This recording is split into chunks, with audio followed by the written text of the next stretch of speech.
Good morning, everyone. In the last lesson, we looked at the reasons why Elizabeth could not ignore Philip II. He was a Catholic world emperor who owned more land than he could possibly know and had a vested interest in controlling England due to his strategic position next to France. Today, we are looking at the chain of historical events and factors that eventually led to Philip launching his failed attempt at invading England directly in 1588, not as part of a plot, but as part of a proper invasion. This lesson will take us across the growing world of the 16th century, from England to the Netherlands to the increasingly crowded waters of the Atlantic Ocean. We will look at the following points. What was the Spanish Armada? Why religious differences caused the war? What was the Dutch Revolt and why it was also cause of the war? And how English privateering was considered an act of war. Now, before we start looking at the causes of the Spanish Armada, we probably need to understand what we're talking about. In 1588, the King of Spain, our friend Philip II, sent a fleet of about 140 ships to the Netherlands in order to pick up a Spanish army that was stationed there, ferry to England and replace Elizabeth as a queen. It is highly unlikely, though, that Philip wanted to conquer England or include it in his empire. According to several historians, he just wanted to, probably, we don't know, we're not in his head, he probably just wanted to occupy London, find a suitable replacement who was also Catholic, and keep England as a puppet state. As we all know, the invasion failed, the Spanish fleet was not able to make the rendezvous with the army, and it ended up being scattered by English attacks and by the hostile weather. Now, the English fleet had done an almost miraculous job harassing the Spanish one and forcing it to scatter, especially if we consider that, at the time, the English land army was completely incapable of fighting against the much better equipped and training Spanish forces in the Flanders.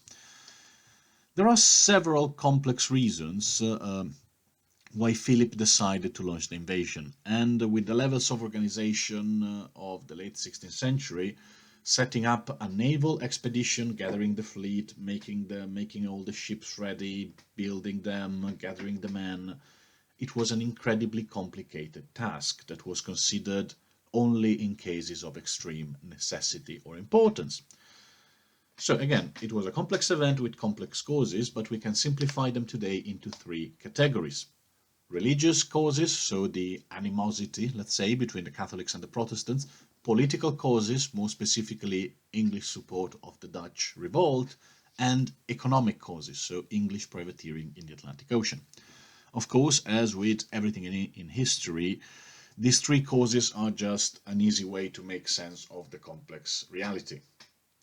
Religion, politics, and economics always tend to be intertwined and impossible to disentangle. But we'll try. Now, we won't go on and on again, as we did literally every other lesson in this unit, about how politics and religion were almost indistinguishable in the 16th century, but it might be useful to make a quick summary of the situation. First of all, England's Protestantism was relatively new. Sure, Henry VIII had changed the country's religious affiliation as early as 1527, and by the year of the Armada, 1588, the Elizabethan Compromise had been established for 3 decades. Remember the Act of Supremacy and all the legislation she produced in 1558. However, England also had a very strong Catholic tradition dating back to the Dark Ages, and for a brief time under Bloody Mary, the country had become Catholic again, witnessing a strong state-sponsored effort to reduce the influence of Protestants at all levels of society. All of that was destroyed or changed beyond recognition with Elizabeth's accession. Philip II, being the defender of Catholicism, had a vested interest in taking the country back to the Catholic fold, or else he'd lose face and indirectly contribute to the spread of Protestant heresies across Europe. England, however, was doing something similar. Far from being an aggressively Protestant state, at least at the beginning, it was nevertheless at the center of an international Protestant movement, and it always positioned itself during this period as a place where Protestant rebels, thinkers and leaders could find some kind of shelter from Catholic persecutions. Keep that in mind because it will become very important when discussing the Dutch Revolt. So, to sum it up, Religious differences at the time were a strong enough justification of war, since religious affiliation was also a political statement. Furthermore, Protestant England was also threatening the religious stability of the area around the Channel. Moving on to the Dutch Revolt. Now, the Dutch Revolt is one of the most complex, complicated and fascinating episodes in European history.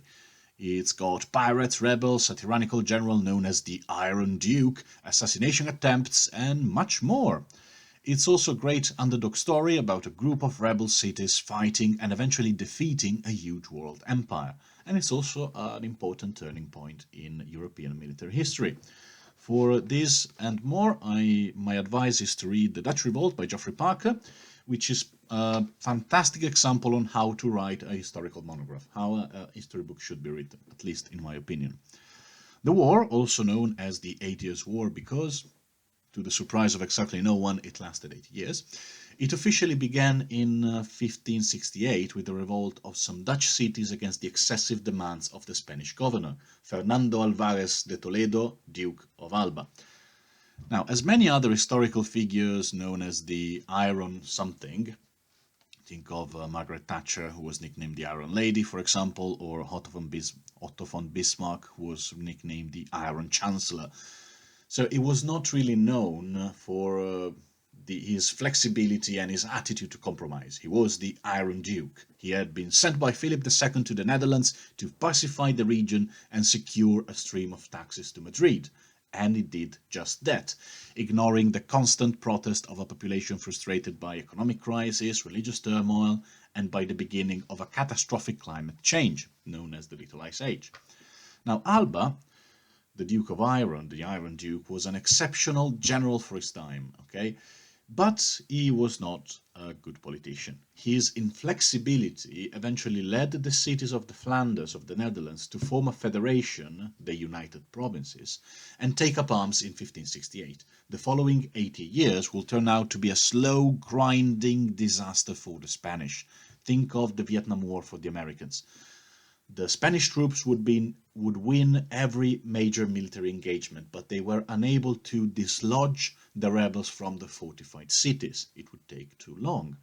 And the Dutch were certainly not above the idea of breaking the dams that kept the land, their country, above sea level, flooding everyone and everything in the countryside. After all, they're called the Netherlands because they are below the sea level, making it impossible for the enemy to gather supplies. You're besieging a city? Fantastic. Let us open everything and flood absolutely everything. If you watch the Spanish film A la Triste, which is sent during the last part of this war in the 1640s, you will get a great idea of what it must have felt like to be there as a soldier, to be fighting in this sort of dirty, endless war in Northern Europe. To understand the role of England in this war, we need to understand two things. First, the Netherlands are very close to the English coast and were for centuries England's major trading partner. Second, while the revolt began as a reaction, the Spanish fiscal rapacity against Spanish fiscal rapacity, it very soon turned into yet another episode of the Grand War between Catholics and Protestants that was shaking early modern Europe. To be fair with Philip, Elizabeth did not wait long before she saw the opportunity to get rid of the Spanish presence in the area, while at the same time favouring the birth of a hopefully friendly Protestant country, even though this would eventually turn out to bite them back, as the new Dutch Republic eventually became one of the most bitter rivals of England in the struggle for naval supremacy in the following centuries. But let's not get ahead too much. Now, since the beginning of the rebellion, the English crown had offered shelter to the Dutch pirates, those that kept raiding and disrupting Spanish trade, attacking the fortifications of the coast since the war had begun, the sea beggars, that's how they were called. This by itself was not properly an act of war, but almost kind of. However, the situation changed when Elizabeth sent 6,000 soldiers to the Netherlands, openly taking the rebel side in the conflict. As if this was not enough, her court favorite slash possible lover, a man named Robert Dudley, was even elected by the Dutch United Provinces as the Governor General. So he became the president of the rebels, in a way. Nobody really listened to him for a series of reasons. First, he was not that good of a commander, of a leader in general. He was just a court favorite, not exactly Alexander the Great. And second, the government of the United Provinces was a mess. Nobody knew who was actually in charge. They were able to defeat the Spanish Empire somehow in 80 years, but for a phase, nobody really knew who was in charge of what. So for this reason, Robert Dudley's tenure as the Governor General of the United Provinces didn't really last that long. He didn't really have that many powers.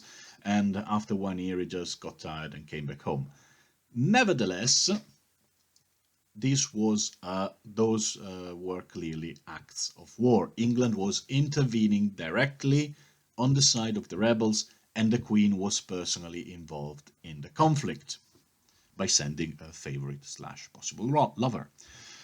And then there was the money England was costing Philip, thanks to the activities of privateering done by English navigators like Francis Drake. The Spanish budget depended on the control of the Atlantic supply routes. All the gold and the silver that was produced by the South American colonies did not just magically teleport into Philip's coffers, but it had to be transported by a fleet of treasure ships across the ocean. And those ships were obviously targets for the English privateers. What were the privateers? They were essentially people with ships who received a special privateering license from the Queen, which authorized them to attack and capture enemy ships. So the money produced in South America, the precious metal that were turned into money, were needed mostly to pay the many soldiers employed by the Spanish Empire across its vast dominions, and to repay the many people that had lent money to the Spanish crown in the first place. Because remember, Philip II was absolutely loaded with cash, and yet he went bankrupt 5 times. It's one of the great paradoxes of, which is not really a paradox, there is a perfectly reasonable explanation for that, but it's complicated. This is one of the most interesting paradoxes of early modern European history. You got this, no one has ever been as rich theoretically as Philip II in Europe, and yet he was constantly broke. Still, the Spanish army was famous for being unable to pay the soldiers regularly, a fact which caused not just a reduction in the fighting effectiveness, because why do I have to stand in line and getting shot or impaled by a pike if I'm not even getting paid? But also it caused a number of open rebellions. The soldiers that did not get paid tended to mutiny, okay? Especially in the Netherlands, many regiments that did not receive the pay in time mutinied and looted the cities in which they were stationed, increasing even further the locals' hostility towards the Spanish military presence. A good example is the so-called Spanish Fury that destroyed the Belgian city of Antwerp, also in the Spanish Netherlands, costing the lives of more than 10,000 civilians. The English felt that they could take advantage of Spain's overextension, of the fact that in order to maintain a military power in Europe, it had to take the gold from Mexico, ship it all the way to Spain, turn it into coin, and then send these coins to the Netherlands. The English took advantage of this long chain of this overextension by strategically attacking the treasure fleets and the Spanish colonies in South America. The raids were causing a great deal of damage to Spain's economy. That should not be underestimated, and constituted a security threat to the overseas colonists. They were, just like England's participation in the Dutch Revolt, another act of war. So, today we examined the 3 main reasons why Philip II thought that shipping an army to England could be a good idea. And we can summarize them in 3 points. Again, religious causes. England could not be allowed to remain Protestant. Not ever. Second point, political causes. English support for the Dutch rebels needed to be punished. Okay, you cannot just send 6,000 soldiers to help my enemy and not expect any form of retaliation. Third, English privateering was hurting Philip financially and paralyzed his military efforts. So this is why he decided to gather 140 ships, 136 or 38, send them to the Netherlands, pick up the army, and ship this army to England, which never happened because the Armada was eventually scattered. But it could have happened, and it could have changed history forever. So those were the facts. I'm looking forward to read what you can write, and see you next time.